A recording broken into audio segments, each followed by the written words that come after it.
Better late than never with the must-add targets for this upcoming week of fantasy hockey that you need to take your squad over the top with the playoffs looming. Every episode of the Locked On Fantasy Hockey podcast from here on out is going to put your team in the best position to get this paper. Let's do exactly that with Waiver Wire Monday. Let's tap in and get this paper.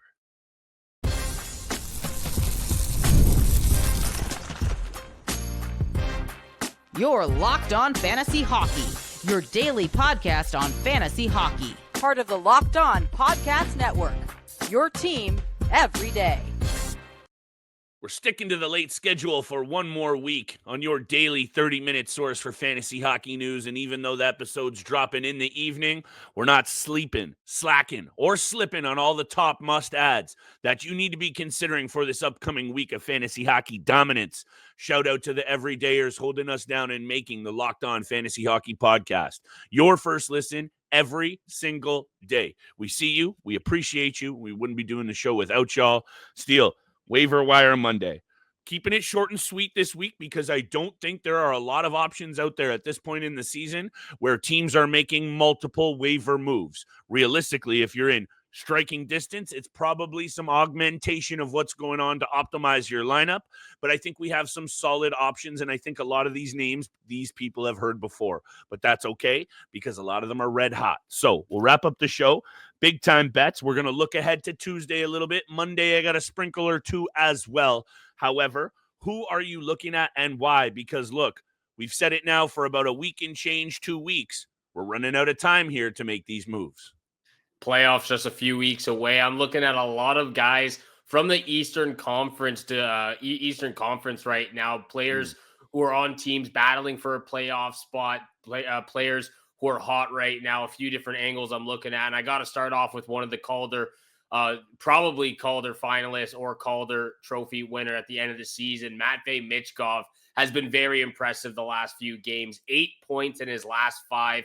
He's shooting the puck a lot. The lines have kind of been mixed around in Philadelphia. He's currently projected on the third line with Sean Couturier and Owen Tippett, which I absolutely love the two guys he's playing with. I'm a huge fan of Owen Tippett's game, but he kind of get, the lines kind of get mixed around from time to time. He's still averaging 16 minutes of ice time, 44 points on the season for Matvei Michkov.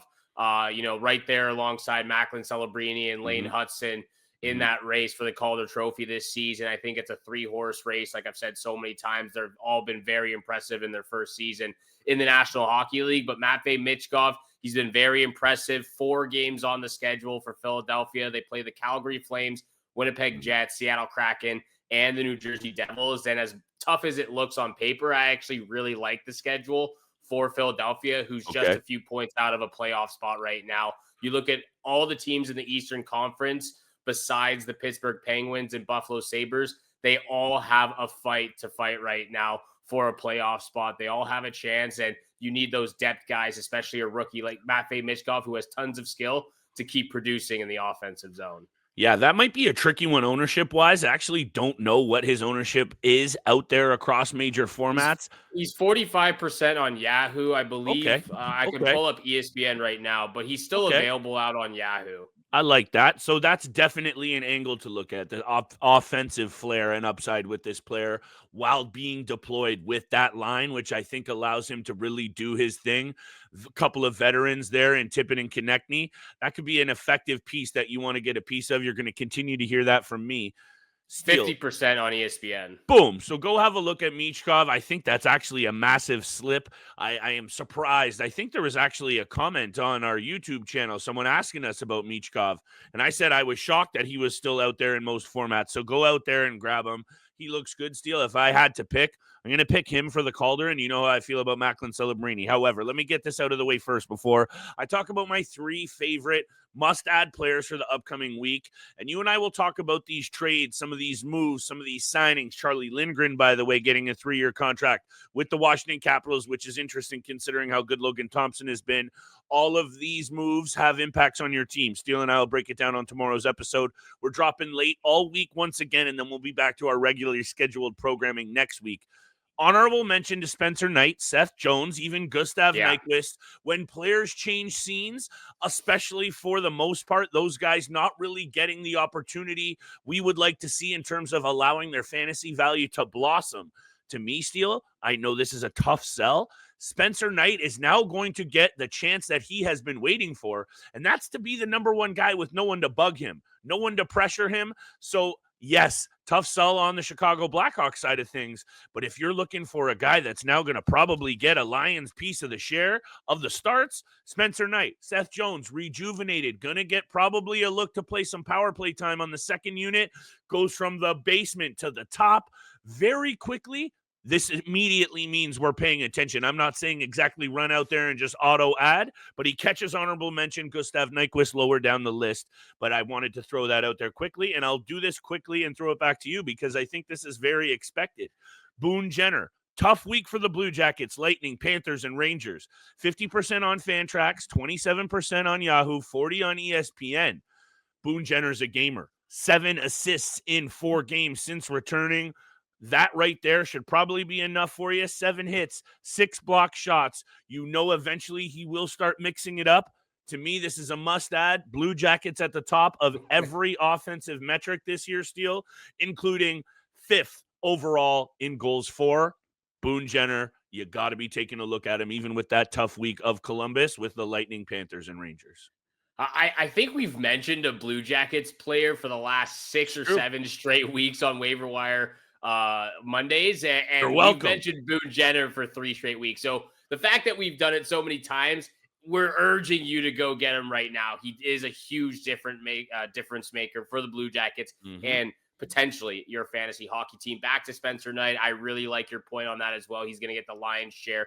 We're going to talk a lot more in depth on that trade between the Chicago Blackhawks and Florida Panthers on tomorrow's episode. All the injury news, all the signings, Matthew Tkachuk, Charlie Lindgren, everything you need to know coming up on tomorrow's episode. One last player before we get to break. Like I said, 4 out of 5 of my players I'm talking about today all come from the Eastern Conference, all fighting for a playoff spot. Maybe not so much this team, but JJ Peterka of the Buffalo Sabres. They do have a few games in hand, and if they can somehow manage to string a lot of wins together, maybe they can make a late push for a playoff spot. They're still pretty out of it last in the East, but JJ Peterka, he's hot right now. He's on a 4-game point streak, 4 points in his last 5 games. He's shooting the puck a lot more. Top line with Tage Thompson and Yuri Kulik right now. First power play unit still with Alex Tuck, Jack Quinn, and those guys.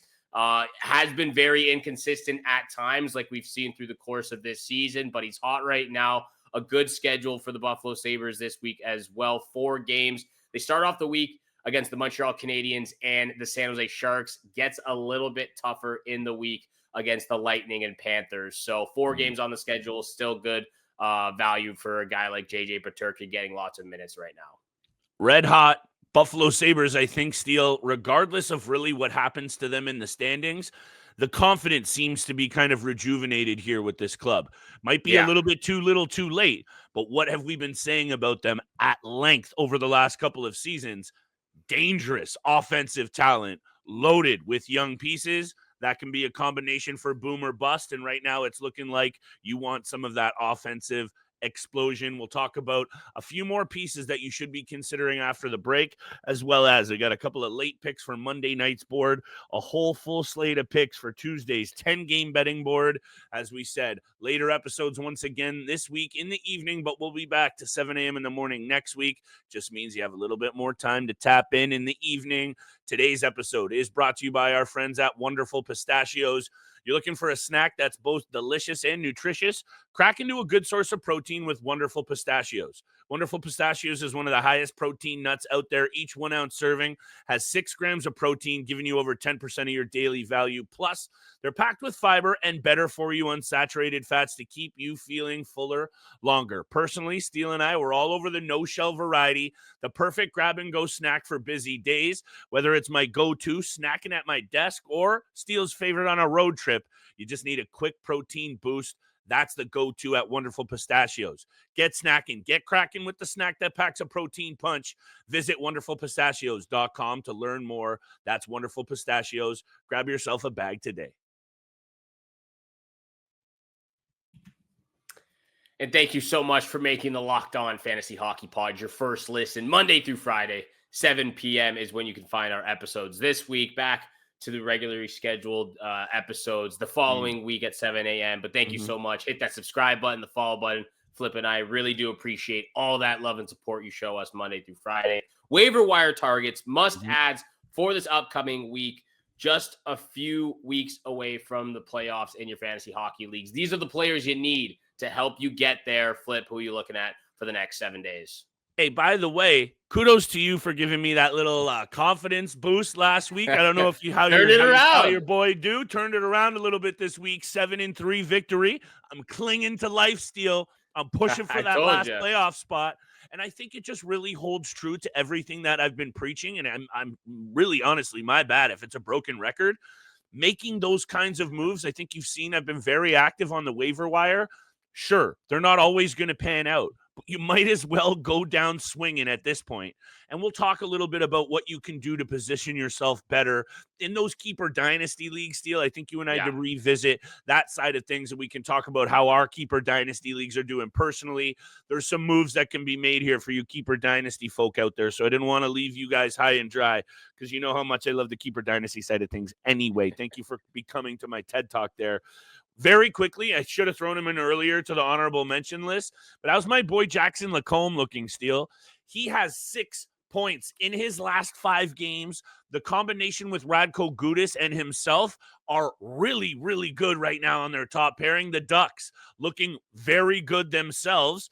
Not going to count them out of a playoff spot just yet, Steele, either. 59 points, only 6 point back of the Flames. Got to shout out Jackson Lacombe once again. He's red hot. You could have gotten him before when I told you to. I would implore you to do the same. Let me mention another young blue liner that probably has flown under the radar his entire career. And Mason Lowry, 28 points for this kid, Steele. I don't know if you've been seeing some of these highlights lately. He's been feeling it. The Bruins have Pasternak going back at past the levels. And that means to me, I want a little piece of it wherever I can get it. Take this in. Lowry, anchoring that top power play unit in Boston right now. He's points 28 on the season, up from what was been basically that was where he topped out in previous seasons, his previous season. Take this in though. Past 5 games, 5 points, anchoring the top power play, looking confident. Bruins playing pretty good hockey. No one looking at him. Can't always come on and just throw you guys forward targets. I want to make sure the blue line is taken care of. Preds, Canes, and Lightning. Tough for the Bruins, no doubt. To me, Lowry right now, while he's on the top power play, it's a keep and add and keep. 48 on Fantrax, 20 on Yahoo, 12 ESPN. I love this player right now, Steele. It's a little risky, but that's what I'm kind of about. Pasternak's been going. Lowry is a good pick. One of the listeners actually just left a comment on the most recent episode asking if he should pick up or if they should pick up Jackson Lacombe or Noah Hannafin. Both guys are absolutely buzzing right now, but Lacombe, like you said, 4 games on the schedule. Anaheim playing some good hockey. I urge to go with Jackson Lacombe again. We've mentioned his name a few times over the last couple of weeks. Just a few times. Again, Eastern Conference guys who I'm looking at. I've got all forwards for this week. Will Cuylle of the New York Rangers, another team fighting for a playoff spot, a team that I've been rooting for the last few seasons. And again, it goes to the line that he's playing on right now. Mostly he's on a line. He's on a second line with JT Miller, who's got 12 points since arriving to the New York Rangers in that trade from Vancouver. Mika Zibanejad has been great since JT Miller's arrival as well. Since the Four Nations face-off, he's been popping off in the offensive zone. The chemistry is really coming to fruition right now with that second line. Will Cuylle, he's going to get in on the action. He's got 3 points in his last 5 games. 3 points in his last 5 games. He likes to throw his body around. He's getting opportunity in some high-danger areas, getting pucks on net as well. Time on ice, he's getting under 15 minutes of time on ice right now, but playing on that second line, he's going to get the opportunity. At a time like this, at this point in the season, you need your depth guys to really step up and start to make a difference in these games. You can't afford to lose these 1-goal games, these 1-point games. You need both points at all times. Depth players are crucial. Will Cuylle is one of them. 32% on Yahoo. 4 games this week, and it's a big week for the New York Rangers standing-wise. 3 games against metropolitan teams. You've got the New York Islanders, Washington Capitals, Ottawa Senators, and the Columbus Blue Jackets. And right now, the Carolina Hurricanes are slipping. The Devils might have just lost Jack Hughes for a little while as well. We'll talk about that tomorrow as well. That second and third spot in the Metropolitan is not so solid as of right now with the Blue Jackets Great lurking. point. So we're going to talk about that tomorrow as well. But Will Cuylle, I think he's going to be a big difference maker late in this season. First and foremost, I think fantasy people should get used to hearing Will Cuyle's name because he's really starting to grow a massive fan base following in New York. Shout out the Fern Falcons, shout out Parkdale, shout out West End Toronto all day. This is a former Fern Falcon beautician. Will Cuylle grew up a block from me. Love this kid's game. And now he's really starting to earn his stripes. And he's got some offensive flair, Steele. He's really starting to find his game at the opposite end of the ice. And if he can play a 200-foot game, he's got the skating ability, edge, and just that kind of gamemanship that makes him a very effective player. Perhaps the deployment on a good line and the chemistry inflating his value a little bit right now, but that's not detracting from it one single. Yeah. Thank you so much for highlighting a guy that is really starting to grow on me as well. I think Fantasy Cats should get used to that name.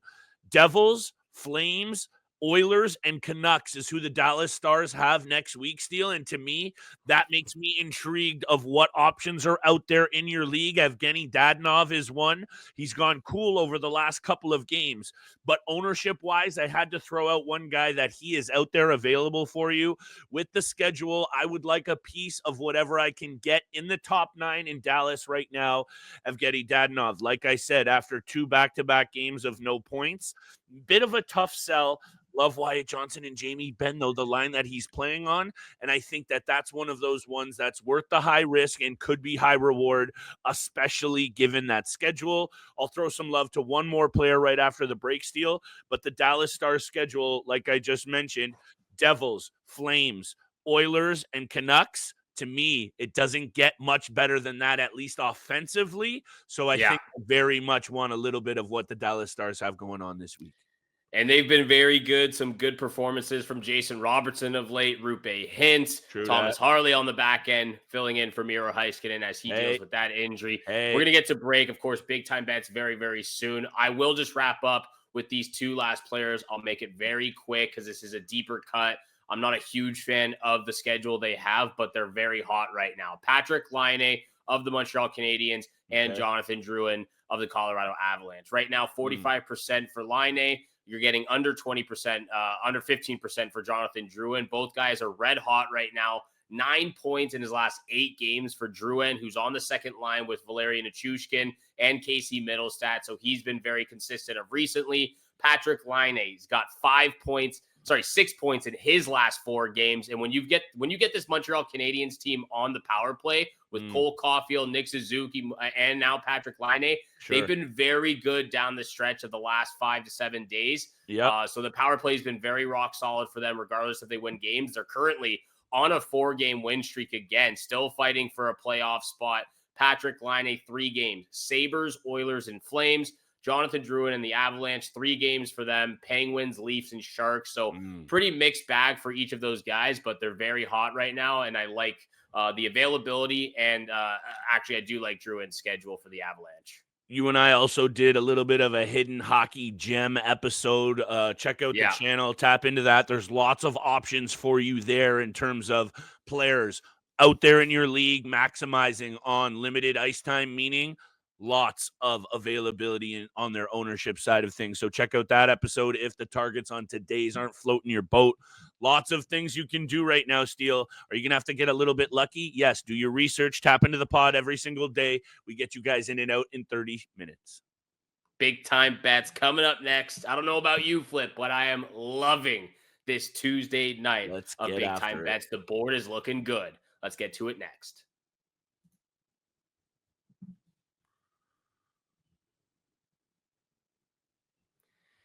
And once again, thank you so much for making the Locked On Fantasy Hockey Pod your first listen every single day. Smash that subscribe button, the follow button, leave that 5-star review, and share with your friends and family out there. Flip and I really do appreciate it. We're going to get to big time bets. Flip, do you have one last player for this upcoming week? Just gotta say, it's back to the same old Shane Wright well. However, when you're I looking saw at you picked him up. when you're looking at maximizing on the schedule, though, this week, the Seattle Kraken. Sorry, I just lost it because I started reading a story about the Niagara Ice Dogs because I'm just a degenerate.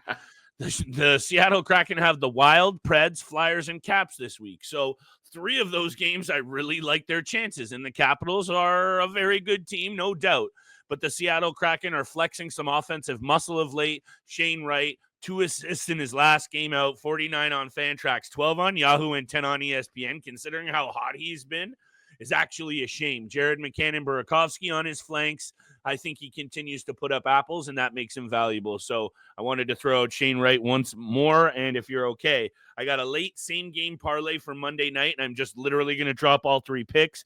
Kings are taking on the LA Kings, are taking on, I believe, the Blackhawks. Thank you very much.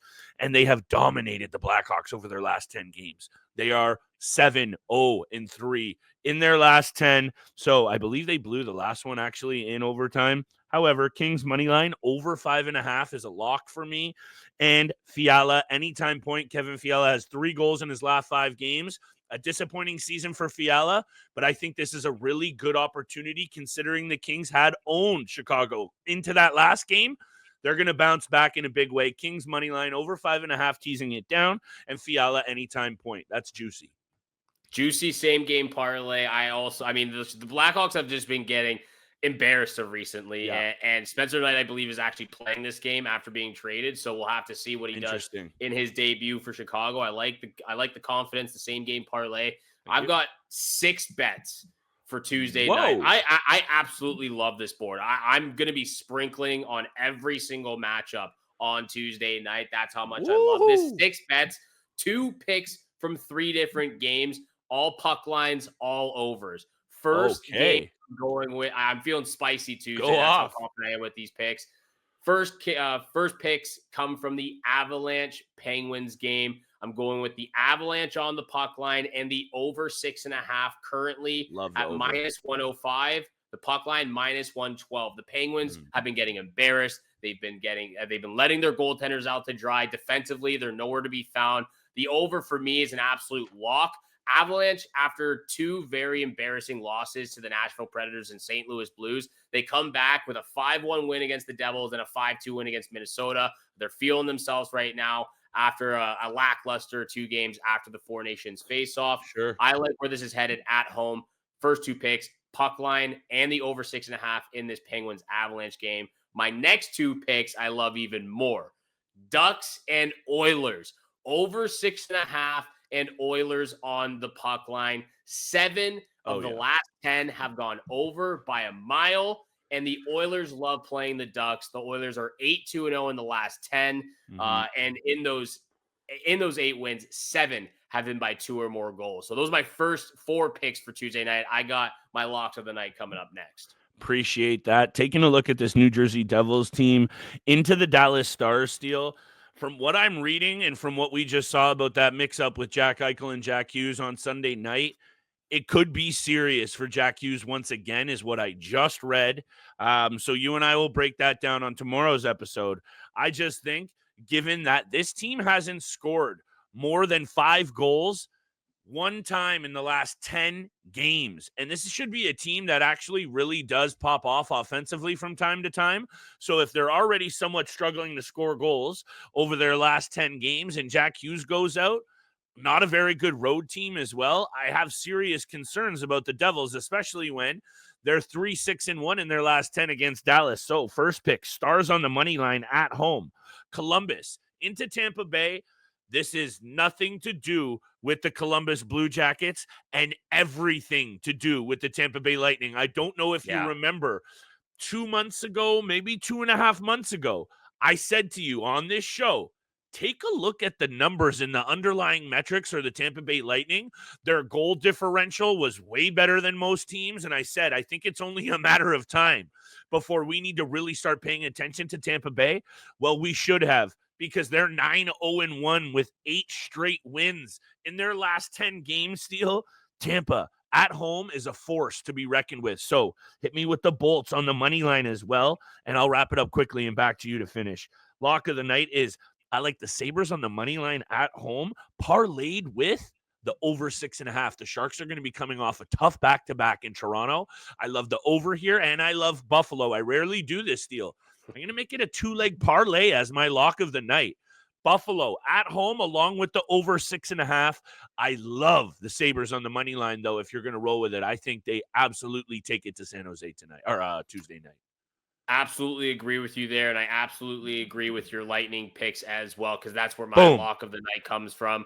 Lightning, Blue Jackets over 6.5, and the Lightning on the puck line at plus 112 currently. And again, nothing against the Columbus Blue Jackets for playing some good hockey, but we're talking about the Tampa Bay Lightning, who are currently on an 8-game win streak, who play phenomenal at home. 7 of the last 10 have gone over the number between these two. Lightning have won 7 of the last 10 as well, and all 7 have been won by 2 or more goals. So I'm loving the puck lines in all 3 of those matchups, the over 6.5. I've been saying recently that, we like to see a lot of action. We tend not to get it more often than not. I feel like we're going to be getting a lot of action in these matchups Tuesday night. I hope so, my friend, and I hope that also means a lot of money in the old pocketbook. Let's keep getting after it all week long.